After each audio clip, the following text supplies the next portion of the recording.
Hi there, I'm Evelyn, but my friends call me Eve. At least they used to call me Eve back when I had friends. Unfortunately, I lost them, and it happened not because I was a bad person. The fact is that something super strange has been happening to me lately. I know this can sound crazy, but my appearance changes every day. I don't want to say that every day I wake up in a new body or something like that, but the fact is that my features change greatly every day. My cheeks can become thicker or thinner. My eyes get wider or narrower. My lips change from thin to plump, and so on.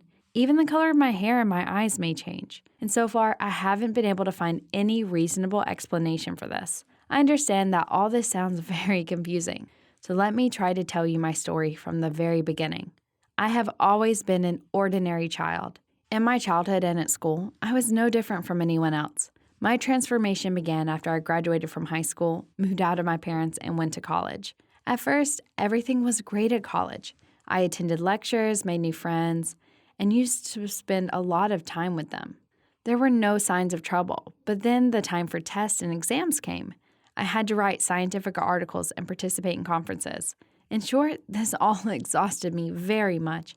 I experienced stress and could not sleep well. One evening, after passing the exam, writing an article, and participating in some kind of student competition, I just came home to my room and conked out on the bed. After that, I fell asleep right in my clothes.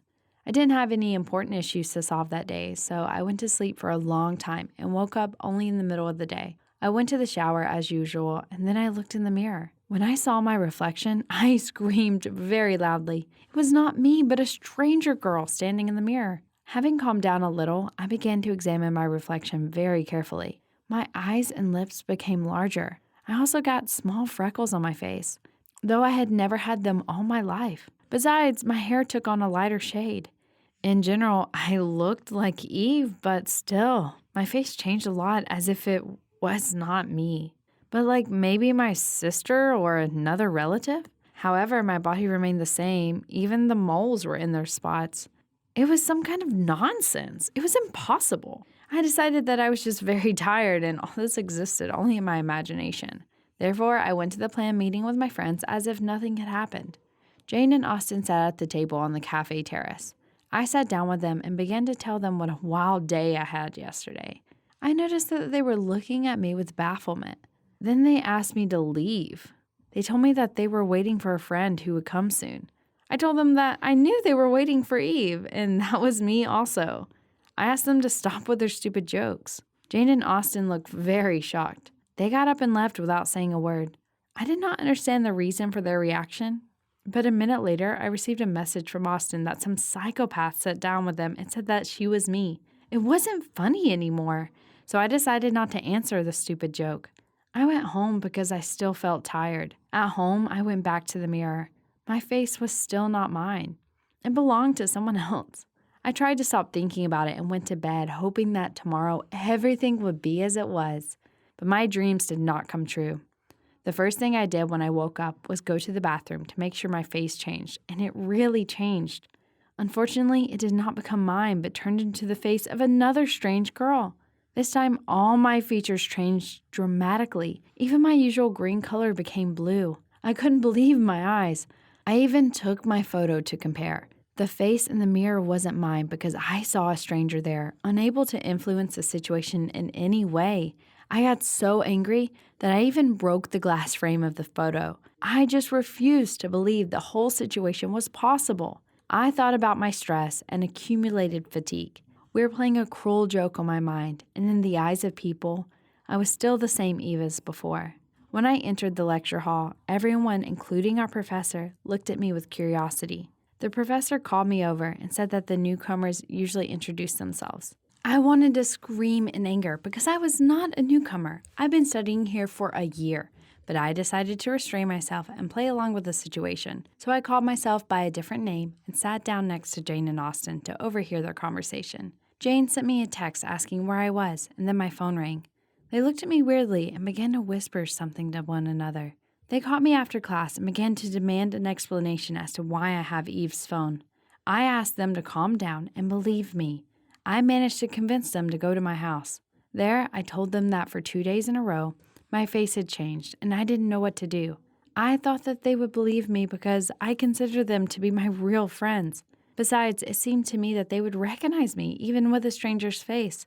But then Austin called the police, which arrived a couple minutes later. My friend said that their friend Eve was missing and I was pretending to be her. I cried and tried to explain everything, but I didn't know how to convince them. I could understand why they did this, but I was upset that my best friends would not even recognize me. The police took me away. They even put me in a cell until the circumstances were clarified, and I had to spend the night there. In the morning, the officer came to take a statement again. He stood in front of the cell, and when he saw me, he dropped the coffee from his hands. He opened the door, apologized to me, letting me go, explaining they had taken the wrong person. When I was leaving the station, all the police officers were in shock. I guess that was probably my face changed again. I opened the selfie camera on my phone and saw that it was not me again.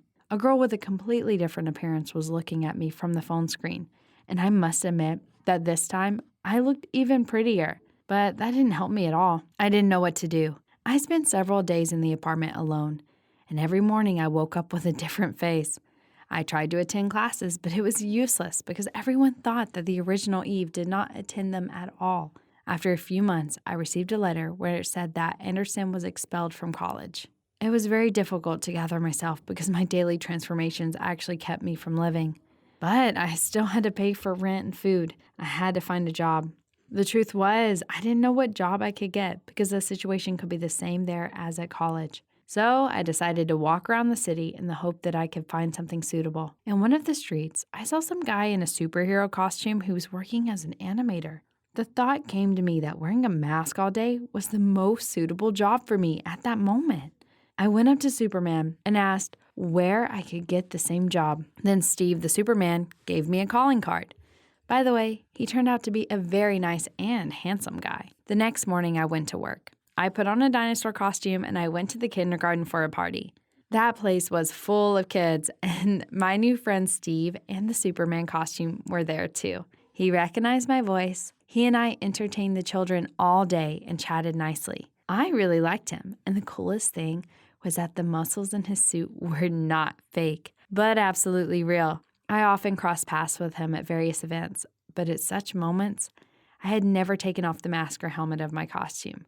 So Steve probably remembered me the way that he saw me the first time. I did not know how I looked because I preferred not to look in the mirror at all. Moreover, I just curtained almost everywhere in my apartment where I could see a reflection. My features kept changing every day, but I was not interested in what my face looked like anymore. I felt much better this way. Steve called me out many times. He was very stubborn because every time at these moments, I was wearing either a dinosaur, a giraffe, or a lion costume. I tried to come to work earlier than the others and preferred to take the costumes that would completely cover my face. My colleagues didn't ask me many questions. I guess they thought I was just weird.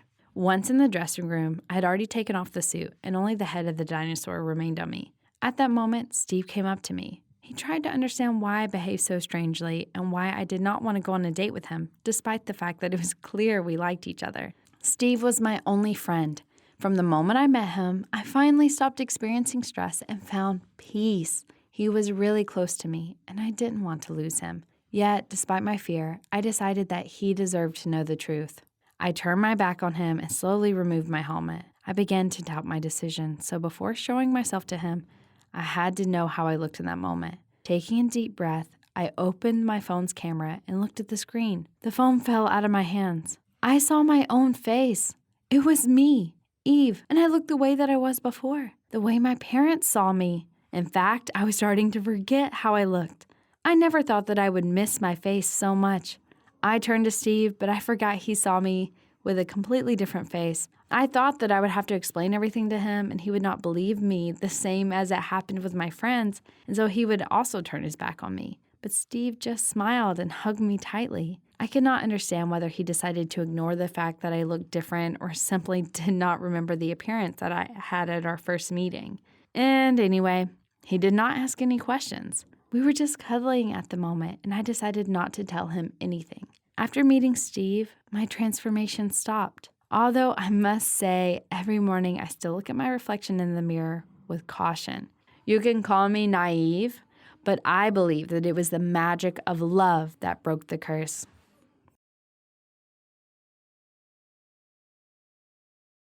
Hi there, my name is Camilla, and I want to tell you a little bit of a mystical and shocking story about my sister. Her name is Mia. She is 5 years old, and she is a ghost. In fact, Mia has always been an extraordinary child. Even from the moment she was born, there was something meaningful and clever in her eyes, as if she had already lived more than one life and had something very important to tell us.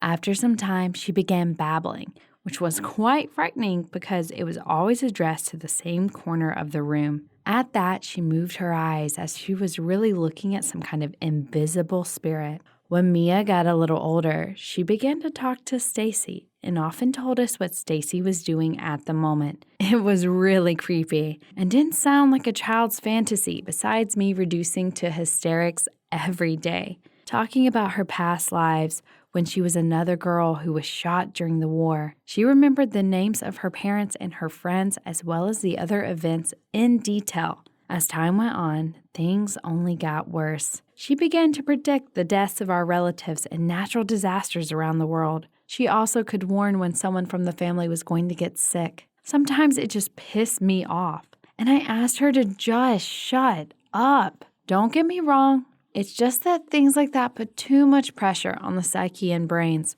and life in permanent tension is very difficult. Once, something really weird happened that scared me almost to death. My parents and I left for some kind of play for children. When I returned home, I was 1,000% certain that I was alone in our house. I poured myself a hot chocolate and sat down to watch the news feed and TikTok. Then a silhouette floated past me. But I didn't pay attention to it at first because that night I slept very badly. Then I was very tired at school. So I decided that I was just imagining the whole thing. Well, sometimes people can see all sorts of glare and flashes due to fatigue. These can be silhouettes, raised spots, and anything else that your mind draws up. I didn't really think that things like that should be given any importance at all. But a couple of minutes later, the silhouette appeared again. This time I took my eyes off my phone and looked up immediately. It was not a silhouette at all, but my sister, Mia, herself. I was shocked and asked her what she was doing here, but she did not answer and went back to the balcony without saying a word. That didn't make any sense.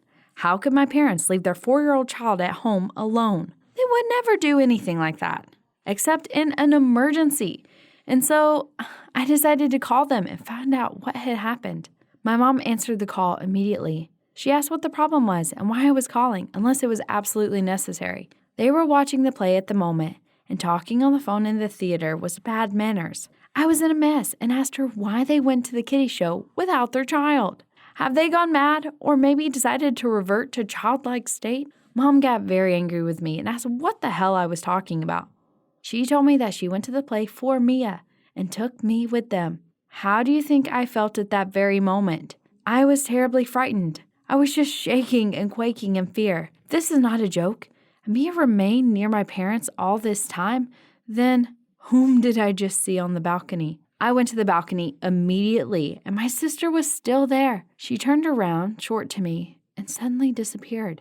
At that moment, I could no longer stay at home alone. I ran out into the street to wait for my parents there. I couldn't even make myself go back in and change clothes. Of course, no one from the family believed me. They thought I was out of my mind. As for me, I had grown terrified of being alone in the house, and since then treated Mia with even greater apprehension. But less than a month later, another mystical incident happened. This time, my mother was in my place. It happened when she and Mia were at home together, but Mia was asleep, and Mom went to the shower, and at some point, Mia appeared next to Mom. At that, she somehow managed to break through the locked door. Mom was stunned and asked my sister how she got in there. But Mia smiled mysteriously and disappeared. My mom jumped out of the bathroom in horror and ran into Mia's room. My sister slept there as if nothing had happened. After that incident, my mother even began to scold me and blame me for seeing the hallucination. According to her opinion, I used to tell mystical nonsense about my sister constantly and was scared of Mia, so my fear was the reason why my mother subconsciously drew the image of Mia there in the bathroom. But Mom's conclusion did not change the situation. Mia began to appear in different places of the house in the form of a ghost periodically, and then my parents had to give up and admit that it wasn't my fault. that something terrible was happening in our family. Sometimes my sister's ghost appeared so often that it was impossible to understand whether it was real media or not. And the indicator for us was that my sister could talk, but her phantom couldn't. Do you doubt if it's Mia or not? Just ask her something in general, because of visits from that ghost, my parents made a huge mistake. More specifically, they avoided the topic when talking to Mia. They said that she was a child and they just did not want to frighten her with stupid questions. According to their opinion, the ghost was the problem of those who saw it. Since Mia did not see it, it wasn't her problem. Well, she had other problems though, because she never stopped saying strange things. But the vow of silence was broken when my mother decided to have therapy to survive all this paranormal hell with minimum losses. She told the therapist about what was happening at our house and about Mia from the very beginning, and who would have known that on that day she would find the answer. The therapist explained that psychics with great energy and limitless abilities can intentionally or unintentionally create their phantoms and even direct them to a certain point on the planet. And since Mia could be one of the people with such abilities, she might have known what she was doing. Mom was impressed by what she had heard, and the same evening, she decided to talk to my sister. She asked Mia if she knew that sometimes another Mia could come and scare us. In response, she heard that, of course, Mia knew this, because she asked her counterpart to come to us herself. Why? She replied that it was just fun. Well, nice joke, wouldn't you say? The whole family almost lost our minds and nerves trying to get along with this ghost all the time. Mia knew perfectly well what was happening and was even the reason for this horror. On the same day, they asked me not to do this again and to not frighten us in any way. And you know what? It really worked. The ghost stopped appearing and frightening us, and our nerves began to recover gradually. But Mia was growing up, and at some point she realized that she had a weapon that no one else had. Moreover, this weapon was invisible and invincible, so she decided to use it for her purposes.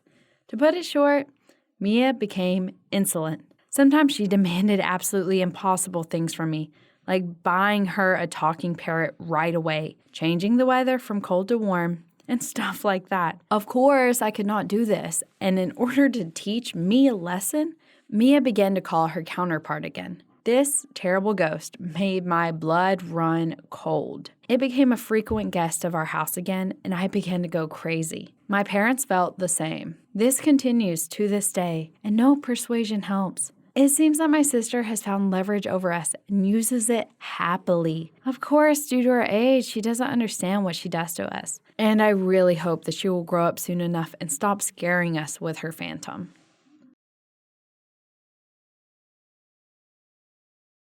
I was putting my surfboard in the trunk of a car when suddenly I heard shouting coming from a house nearby. I often heard yelling and cursing coming from the windows of that strange house. My mother was saying that a father and his son lived there. She claimed that she knew the father when he was a very violent man and was truly sorry for the son who got so unlucky with his parents.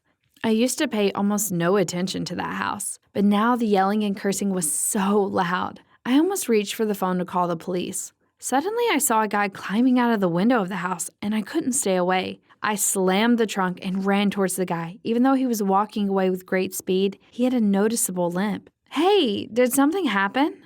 The guy didn't even seem to look in my direction.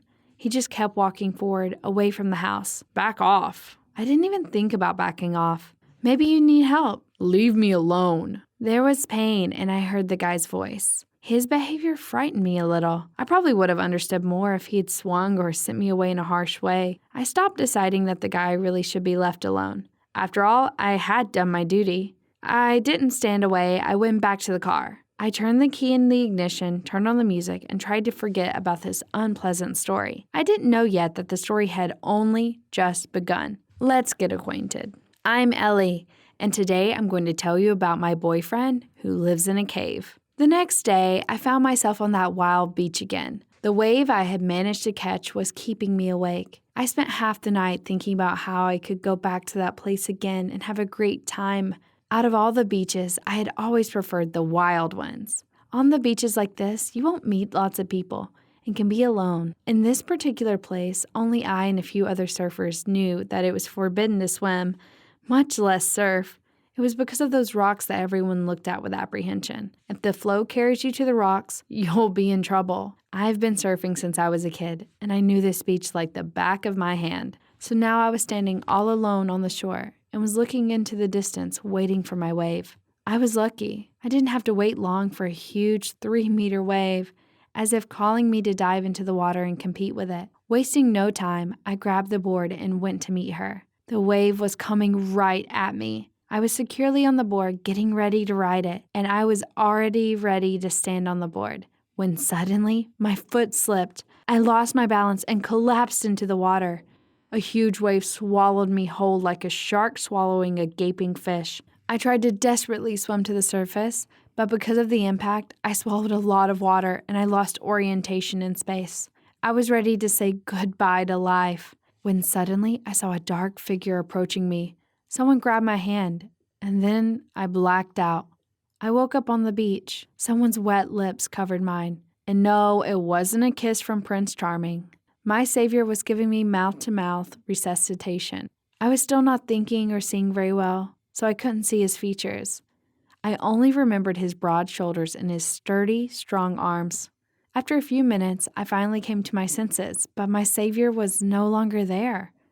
I would have gladly waited for the kind stranger for a while and thanked him for his courage, but my head was spinning, so I grabbed my board and shuffled my feet. I made it to my car. Time passed. A whole week had passed since the day I almost drowned, and almost every day I went back to my favorite wild beach. True, I no longer dared to ride alone, and even if I had decided to, it would have been problematic. The surfing season was open, and my friends joined me every now and then I had no intention of conquering any waves that day. I just sat on a hill and watched others do it. To be honest, I was hoping to see my savior, to recognize him among my friends. He was a very good swimmer, so I came to the conclusion that maybe it was one of the local surfers, Fred. Maybe shoulders seemed broad. Maybe Steve? Nah, he's a coward. He wouldn't go under a wave like that. Then who? My thoughts were interrupted by a heart-rending scream. I saw one of the surfers floundering helplessly in the water, waving his arms. He was already hurtling towards the rocks, but none of the guys rushed to help him. I had nowhere to go, so I ran into the water. I took off my jacket as I went, but before I had run a couple of meters,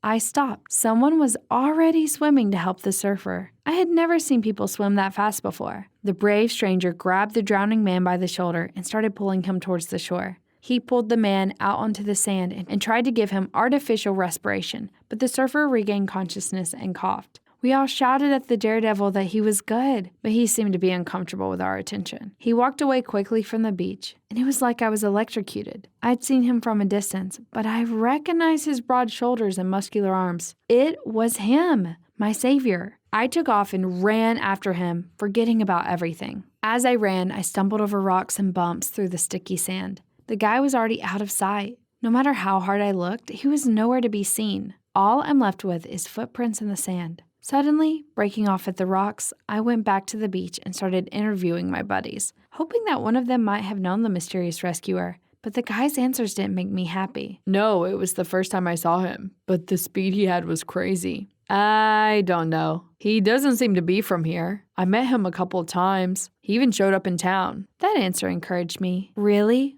Where? In the supermarket, near our house. Do you happen to know his name? No, he seemed very angry to me, as if someone had hurt him badly. I walked around the beach for a long time, pestering my buddies with questions, but my efforts led nowhere. It got dark and there was no one left on the beach. I was upset for good and wanted to go home. Suddenly, I noticed that on an island, a couple of 100 meters away from shore, a faint column of smoke was going up into the air. Maybe it was him, my savior. Without a moment's hesitation, I grabbed my board and headed towards the island. By the time I finally made it, it was really dark, and only the bright moon illuminated the strange island. I stuck my board in the sand and sat down on the shore to catch my breath. Music was playing somewhere nearby. I got up and went to the call of the cheerful tune. Finally, it led me to a camp that someone had set up in the heart of the island. Nearby, I noticed the entrance to a cave. At that moment, a guy about my age came out of the cave. He was holding a book when he saw me. He stopped dead in his tracks and just stared for a few seconds. Clearly not believing his eyes, I looked at him the same way. The last thing I was expecting to see in the hands of a man living in a cave was a book.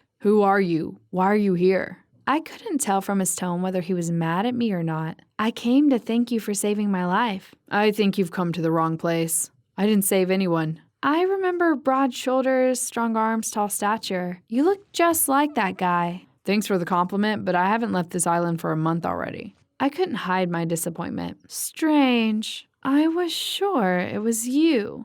And what are you doing here? I live here. He shrugged. In a cave? Well, yeah. What's the big deal? Indeed. Every other person I know lives in a cave. I snorted. Why aren't you at home with your mom and dad? I never saw my mother, and my father no longer exists for me. What did he do? The young man who had been frank suddenly changed his face. That's enough. No more questions. There was a very uncomfortable pause. I tactlessly barged into this guy's world with my questions. Meanwhile, his life was clearly not easy. Can I at least get your name? He softened. You can call me Kai. And I'm Ellie. Will you come to the surfing competition tomorrow? It won't be far from here, on a nearby beach. Why? I'm taking part in it. I mean, they're for pros. I wouldn't say you're ready. I'm fine. Wait, how do you know if I'm ready or not? Kai brushed me off like an annoying fly. Never mind, it's time for you to go. It's late and dark. I really did have to get back. I turned around and took a few steps in that direction I'd come from. When I decided to say one last thing, I really did have to get back. I turned around and took a few steps in the direction I'd come from. When I decided to say one last thing, I knew it was you. Kai was silent, not even looking up at me. I decided that this was the end of our conversation for real. All the way back, I thought, what could Kai's father have done? His son decided to leave him and live in a cave. The next morning, I went to the competition. A crowd of spectators had already gathered on the beach, and lifeguards were on duty. There were clearly more participants than I expected, and judging by their confident looks, they were experienced athletes. I looked around hoping to see Kai in the crowd of spectators, but yet he hadn't come. What a pity. The competition began, and I was looking forward to my turn. The ocean was really going wild. The host announced that the last wave was already 4 meters. Hearing this, the crowd cheered enthusiastically. Okay, there's nothing to be afraid of. There are lifeguards and boats, although the boats won't do much good if someone is carried to the rocks. A wave is coming. For our next contestants, Sam Kane, Steve Blum, and Ellie Fisher. We grabbed the boards at the same time and ran to the ocean. It was huge. I haven't conquered one of those yet. I rowed as fast as I could. The wave was getting closer and closer. I got up on the board and was surprisingly good at keeping balance. However, I did not rejoice for long. I didn't have time to get out of the pipe when a huge torrent of water came crashing down on me. It knocked me down. The wave dragged me under the water, then threw me back to the surface. A few minutes later, she was already carrying me to the rocks. I tried to swim to twitch my legs, but it was no use. The boats can't get that close to the rocks, which means there's no use waiting for help. I swallowed a lot of water. When I was about to pass out, something tugged at my arm with tremendous force.